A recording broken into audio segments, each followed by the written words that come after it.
Hey, Washington Commanders fans, get ready, because what I'm about to tell you is the hottest and most crucial news you'll hear about our team's future this season. The upcoming bye week will be a turning point, a moment of drastic decisions that could completely change the face of our roster. Let's dive deep and reveal the 7 players who are on the hot seat with uncertain futures, and what head coach Dan Quinn and general manager Adam Peters can do to try and pull us out of this hole. Stay until the end, because this analysis will leave you shocked and with many questions about who stays and who goes. And before we continue, subscribe to the channel now and leave a like, because only here will you get the most honest and unfiltered analyses about the Commanders. Dan Quinn perfectly summed up the much anticipated bye week for the Washington Commanders. Players and coaches are disheartened with a season that promised the world and delivered almost nothing. A true disappointment for all of us. Everyone needs a break, and it comes at the right time so we can breathe and the team can regroup. The Commanders have a dismal record of 3 wins and 8 losses after the disappointing international loss to the Miami Dolphins in Spain. It was yet another game that was within our reach, but Washington made too many silly mistakes, something that has been the theme of the season. This streak of failures completely dissipated any hope, however small, of making it to the playoffs. There are still 6 games left, but we, the fans, are already looking at what promises to be a transformative offseason for general manager Adam Peters. He has a lot of work ahead. And perhaps not all problems will be solved at once, but we hope for a start. The Washington roster is full of glaring gaps in practically every position. Injuries haven't helped, of course, and we know that has greatly impacted the team's performance. But Peters needs to make some tough and courageous decisions. It starts with evaluating the current situation of the team and which players will be part of the long-term plans beyond 2025. It's time to separate the wheat from the chaff and build a solid foundation for the future, even if it means letting go of some familiar names. Not everyone will embark on this rebuilding journey. Don't be mistaken. On this subject, here are 7 players from the Commanders whose futures on the roster are at risk during the bye week and who need to step up if they want to continue wearing our colors. The pressure is enormous, and the future of many of them is at stake. Adam Peters and Dan Quinn will have to be surgical in their evaluations, thinking about what's best for the franchise's reconstruction and who can truly be part of our future. The first name on the list is Tyler Owens, our safety. He has all the athleticism in the world, is a physical force with the size, wingspan, and athleticism typically associated with productive defensive players in Dan Quinn's defensive scheme. Injuries have hindered his development, which is a shame, but the Washington Commanders haven't hidden their position regarding the young safety in Week 11 against the Miami Dolphins, and the news is not good for him.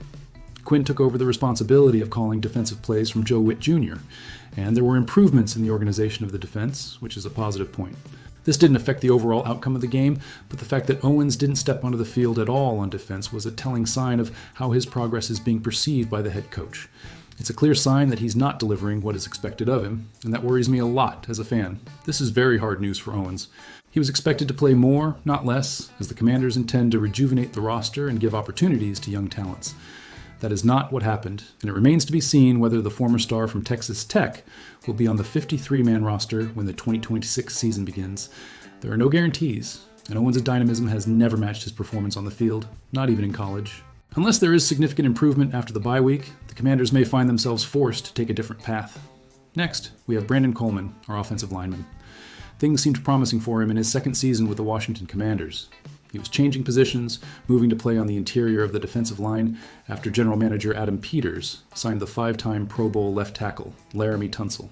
Even so, most believed that was where his skills would be best utilized, and we had hoped that he could establish himself. But it didn't go well. Coleman struggled to generate any positive momentum and was benched after just 2 games, which is a sign that he did not adapt well to the new position.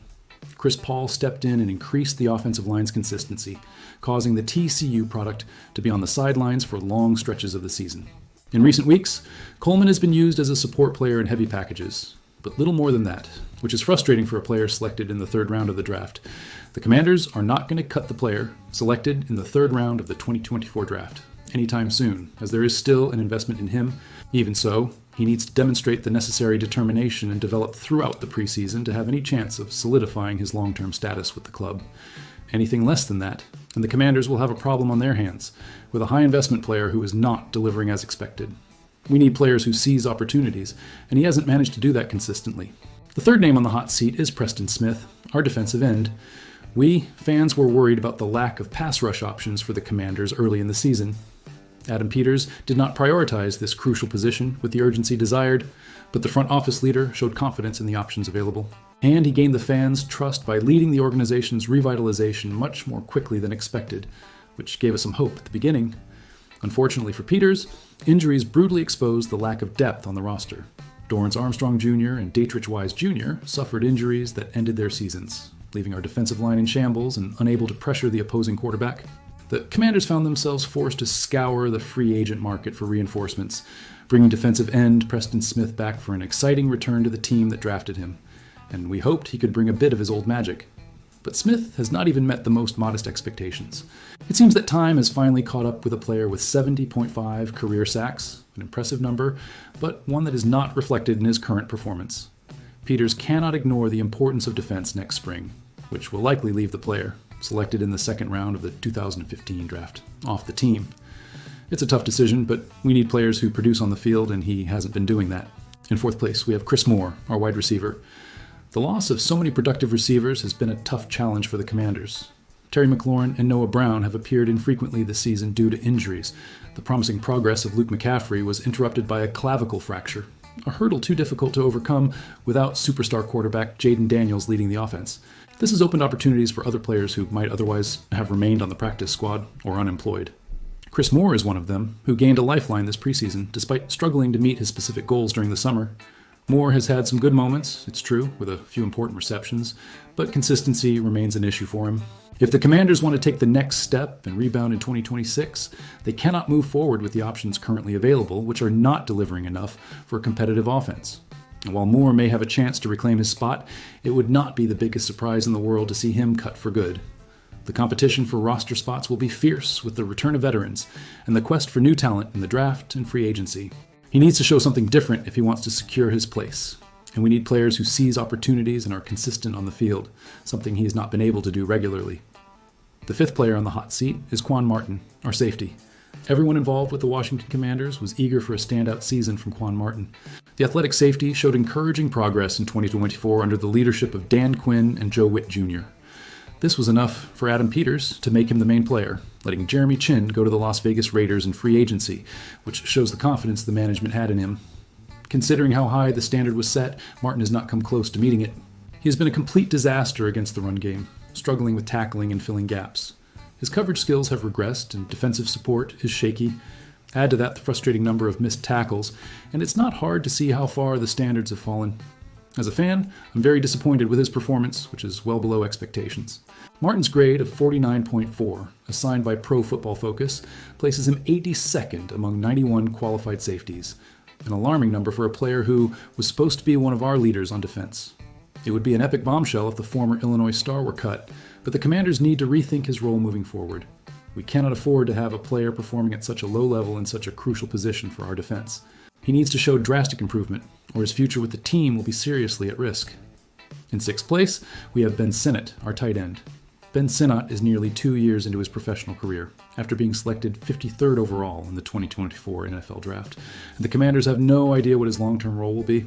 The tight end has shown potential as a blocker when called upon, but remains sidelined compared to other players at the position, which is concerning for such a high draft pick.